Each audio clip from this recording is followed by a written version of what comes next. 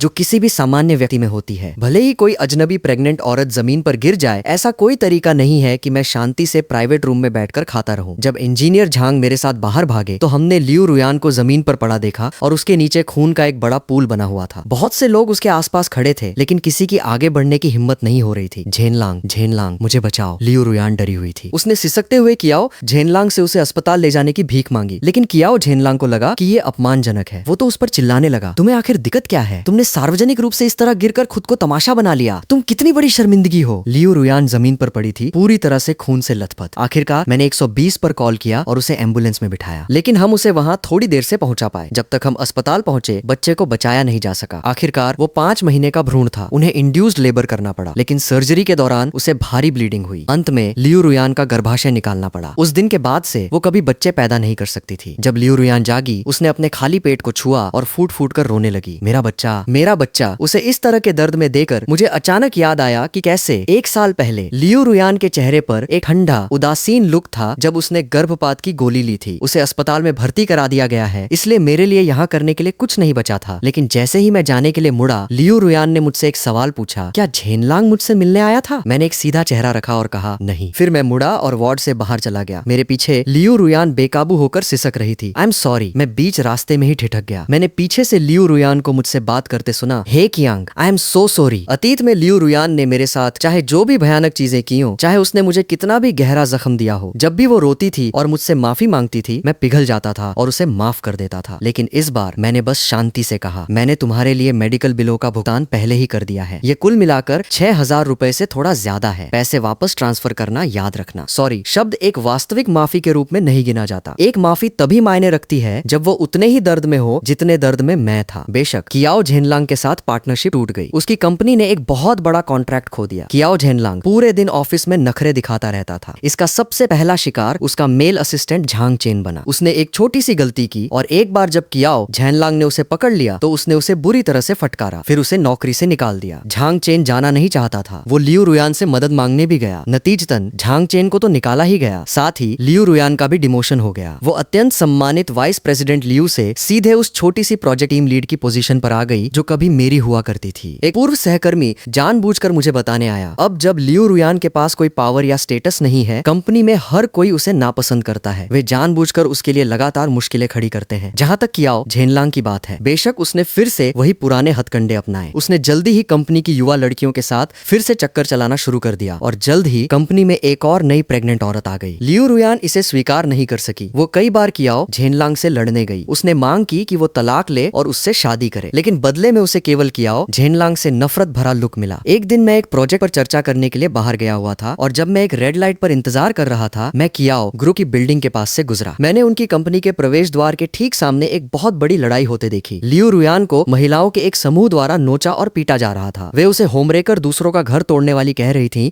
कि उसने किसी और के पति को बहलाया फुसलाया और कह रही थी कि उसे कोई शर्म नहीं है। लियू रुयान अभी भी हठपूर्वक तर्क दे रही थी कि वो और कियाओ झेनलांग बचपन के प्रेमी थे और उनका प्यार सच्चा था। तब कानूनी पत्नी ने उसके चेहरे पर एक जोरदार थप्पड़ मारा। जब वे उसे पीट चुकी तो पत्नी अपने लोगों के साथ चली गई। लियू रुयान जमीन पर कचरे के टुकड़े की तरह पड़ी रह गई। वो फूट फूट कर रो रही थी, पूरी तरह से तबाह हो चुकी थी। लेकिन जैसे ही उसने अपनी आंखें उठाई, उसकी नजरें मुझसे मिल गईं। ठीक उसी समय रेड लाइट ग्रीन हो गई, कार चलने लगी और मैंने धीरे से कार की खिड़की ऊपर चढ़ा ली। मैंने लियू रुयान के चेहरे की तरफ दोबारा नहीं देखा। उसी रात लियू रुयान की पिटाई का वीडियो ऑनलाइन पोस्ट हो गया। वो वीडियो में जोर जोर से चिल्ला रही थी, जिससे प्यार नहीं किया जाता वही असली मिस्ट्रेस रखेल होती है। उस बयान ने वीडियो देखने वाले हर व्यक्ति को नाराज कर दिया। नेटिजन्स ने ऑनलाइन उस पर हमला किया और उसकी निंदा की। उसे अब तक की सबसे बेशरम मिस्ट्रेस कहा। लेकिन लियू रुयान ने अपनी 3 डायरियों को थाम रखा था, जो कियाओ झेनलांग के लिए उसके प्यार की भावनाओं से भरी थी। पत्नी ने उन सभी को छोटे छोटे टुकड़ों में फाड़ दिया। आखिरकार कियाओ झेनलांग ने कैमरे पर सीधे उससे बात की। लियू रुयान, कल्पनाओं में जीना बंद करो। तुम्हें लगता है कि मैं कभी तुम्हारे जैसी कंगाल बिना पावर वाली औरत से शादी करूंगा? मैंने तुम्हारे साथ सिर्फ इसलिए वक्त बिताया ताकि तुम कंपनी के लिए अपनी जान लगा दो और शायद मेरी पत्नी और मेरे लिए एक बच्चा पैदा कर दो। क्या तुम सच में खुद को कुछ खास समझती हो? इसके ऊपर कियाओ झेनलांग ने लियू रुयान की प्राइवेट तस्वीरें भी ऑनलाइन पोस्ट कर दी। रातों रात लियू रुयान पूरी तरह से बदनाम हो गई। अगली बार जब मैंने लियू रुयान को देखा तो वो 2 महीने बाद की बात थी। मैं अभी अभी एक विदेशी सेमिनार से वापस आया था। जब मैं अपने दरवाजे पर पहुंचा तो मैंने प्रवेश द्वार के पास एक पतली सी आकृति को झुक कर बैठे देखा। शुरू में मुझे लगा कि वो कोई भिखारी है। हे, क्या तुम चाहती हो कि मैं तुम्हारे लिए पुलिस बुलाऊं? लेकिन जब उसने ऊपर देखा और मेरा नाम पुकारा तो मैं 1 सेकंड के लिए सन्न रह गया। लियू रुयान कभी आत्मविश्वासी और उज्जवल हुआ करती थी। वो हमेशा जोश से भरी रहती थी। अब उसकी आंखें पूरी तरह से बेजान थीं। हे कियांग, मुझे बहुत पछतावा हो रहा है। अब मुझे आखिरकार एहसास हो गया है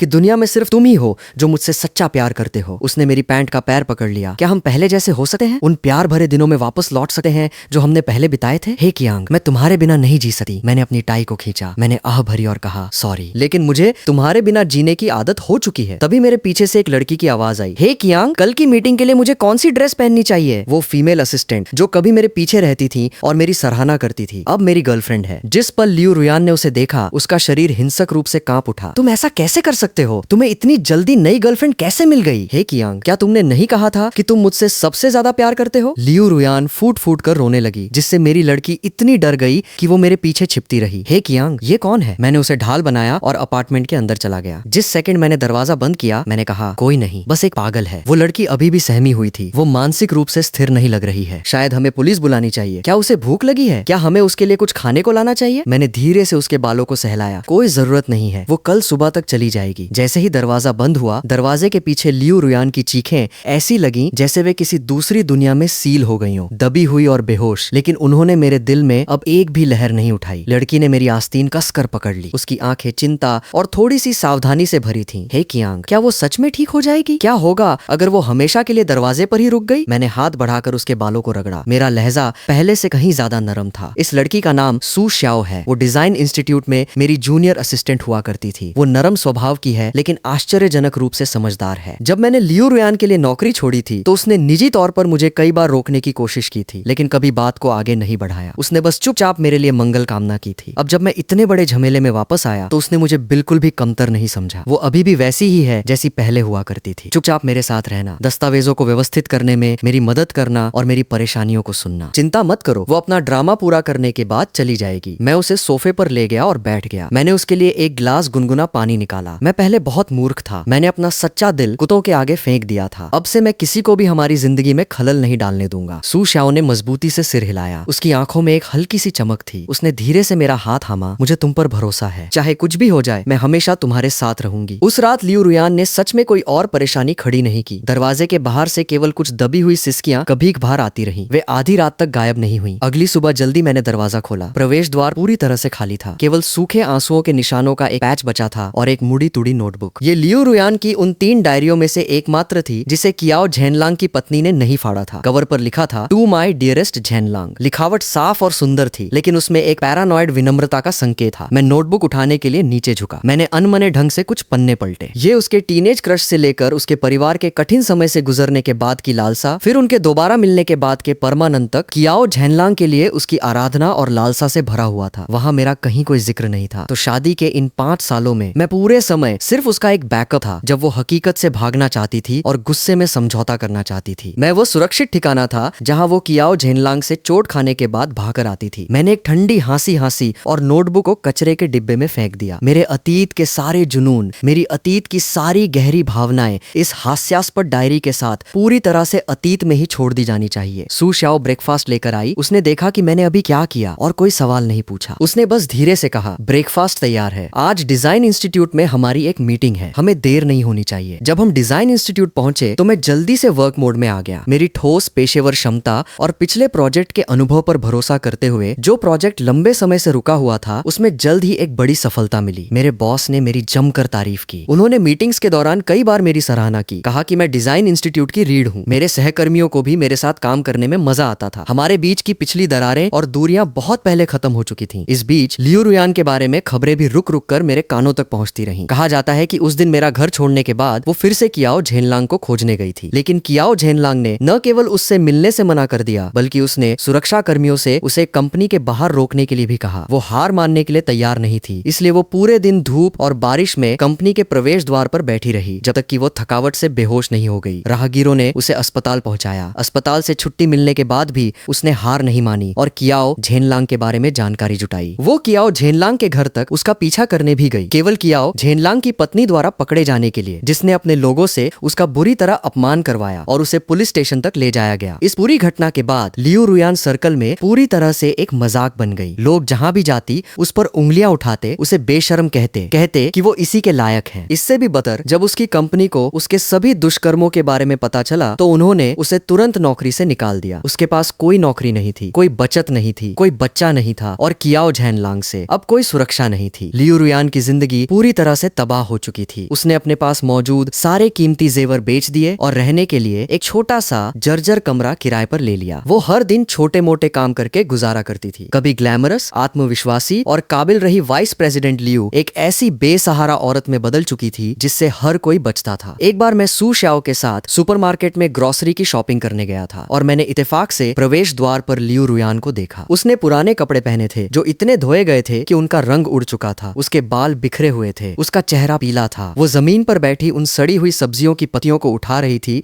जिन्हें दूसरों ने खाने के लिए फेंक दिया था। उस पर खाना पकाने के तेल की एक हल्की सी गंध भी थी। मैंने सुना है कि वो पास के एक छोटे से रेस्टोरेंट में बर्तन धोती थी। दिन में 10 घंटे से ज्यादा काम करती थी, लेकिन उसे बहुत कम पैसे मिलते थे। जब सू शाओ ने उसे देखा, उसने अनजाने में मेरा हाथ भींच दिया और फुसफुसाई, क्या वो सिस्टर लियू है? उनका ये हाल कैसे हो गया? मैंने उस दिशा में देखा जहां वो इशारा कर रही थी और मुझे अपने दिल में कुछ भी महसूस नहीं हुआ। ऐसा था जैसे मैं किसी बिल्कुल अजनबी व्यक्ति को देख रहा हूँ। लियू रुयान ने भी ऊपर देखा और हमारी आंखें ठीक उसी समय मिल गईं। उसका एक्सप्रेशन तुरंत जटिल हो गया, शर्म और अनिच्छा से मिश्रित, और उसकी आंखों में एक हल्की सी न दिखने वाली भीख थी। उसने हमारी तरफ बढ़ने की कोशिश करते हुए खड़े होने के लिए संघर्ष किया, लेकिन सिर्फ 2 कदम चलने के बाद वो फिर रुक गई। उसने अपना सिर झुका लिया। उसके कंधे थोड़े कांप रहे थे। मैं उसके पास नहीं गया और कुछ कहा भी नहीं। मैंने बस सू शाओ का हाथ थामा और सुपरमार्केट के अंदर मुड़ गया। सू शाओ ने पीछे मुड़कर उसे देखा और धीरे से कहा, हे कियांग, क्या तुम्हें लगता है कि वो बहुत दयनीय है? जो दयनीय होते हैं उन्होंने निश्चित रूप से कुछ नफरत भरे काम किए होते हैं। मैंने कम आवाज में जवाब दिया। मेरा लहजा शांत था। उसने खुद इस दयनीय जीवन को चुना है। उस समय उसने अपने हाथों से हमारी शादी को तबाह कर दिया। उसने खुद हमारे बच्चे का गर्भपात कराया और उस व्यक्ति को दूर धकेल दिया जो उससे सच्चा प्यार करता था। आज वो जो नियति भुगत रही है वो सिर्फ कारण और प्रभाव, कॉज एंड इफेक्ट का चक्र है। वो इसे खुद पर लेकर आई है। सू शाओ ने सिर हिलाया और कुछ नहीं कहा। उसने बस मेरा हाथ और कसकर पकड़ लिया। दिन बीते गए। सू शाओ के साथ मेरा रिश्ता बेहतर से बेहतर होता गया। मैं अब वो पुराना हे कियांग नहीं था जो लियू रुयान के इर्द गिर्द घूमता था, हमेशा उसके प्यार को पाने